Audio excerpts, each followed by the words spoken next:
అభిమానం కావాలి. అలాంటిది ఇక్కడ అభిమానం నాకు చాలా నిండుగా మెండుగా లభిస్తుంటుందో చూస్తున్నాను.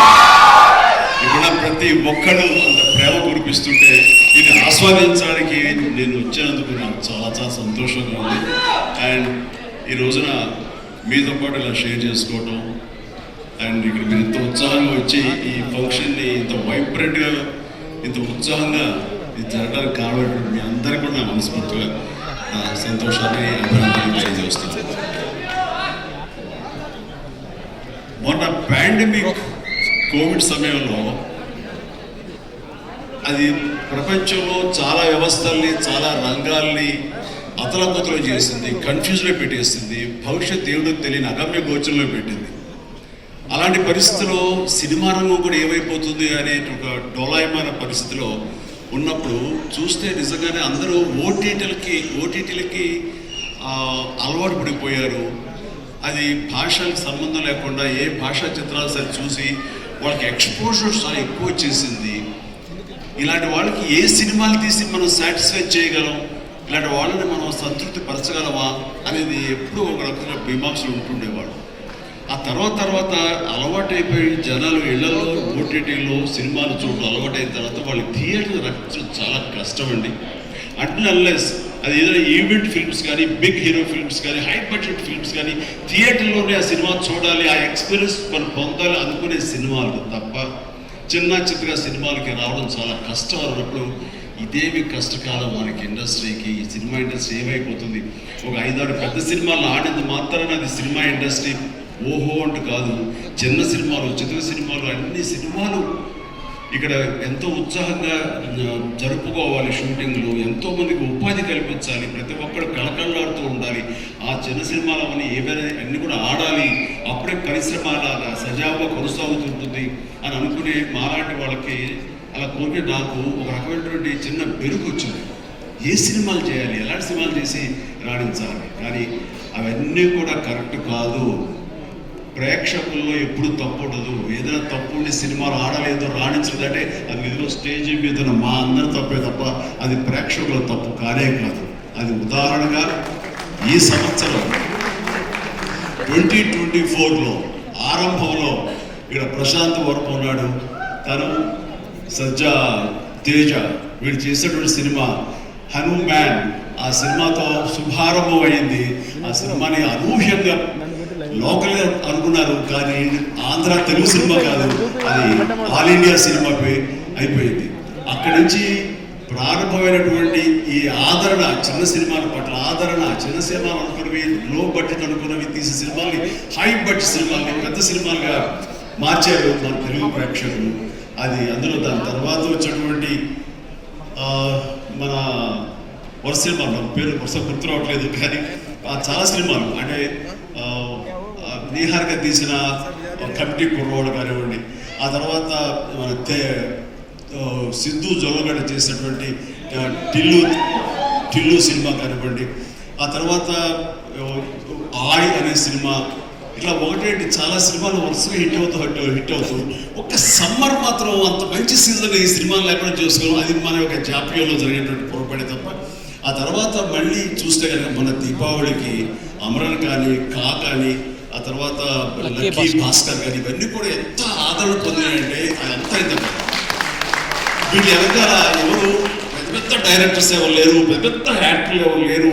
ఇది కోట్లు కట్టుబడి తీసినవి కావు. బట్ కంటెంట్ అన్నది ఈ రోజున మన ఆయువు పట్టు.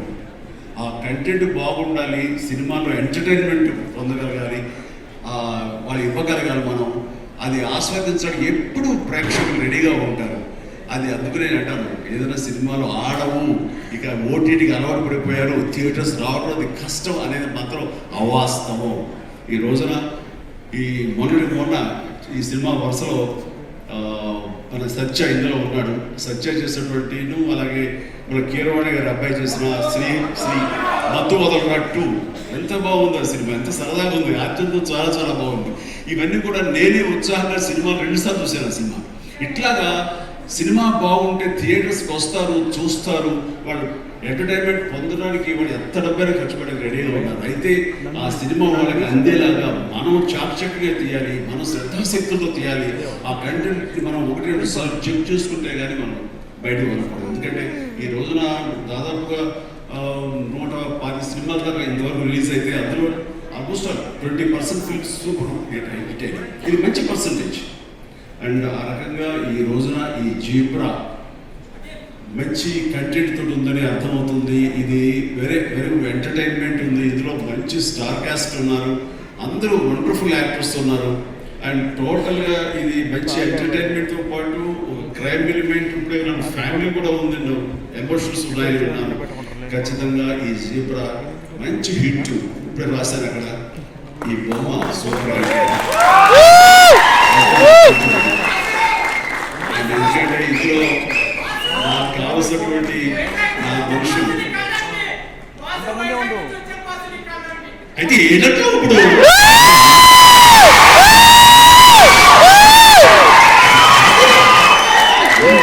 వైజాగ్ నుంచి సంతోషమే.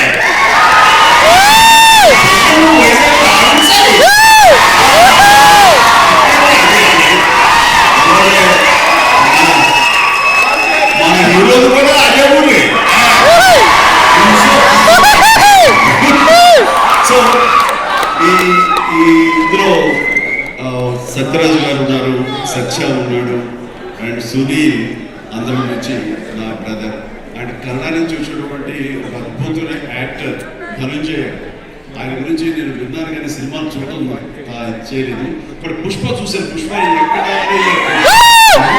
ఎప్పుడు ఈ సినిమాలో చాలా మంచి గుర్తింపు వచ్చింది. అది కూడా మంచి ఆర్టిస్ట్గా, తెలుగు యాక్టర్గా తను సెటిల్ అవుతాడు అంటూ ఎలాంటి సందేహం లేదు. All the very best Dhananjay. And ఇక సత్యదేవ్ గురించి ఏం చెప్పను. నాకు 2 తమ్ముళ్ళు ఉంటే కనుక అందులో ఇంకొక తమ్ముడు, 3వ తమ్ముడు. అంతటి ప్రేమని చూపించే ప్రేమలో ఎక్కడ కల్మషం ఉండదు. ప్రేమ అందులో నిజాయితీ ఉంటుంది, నిజమైన ఎమోషన్ ఉంటుంది.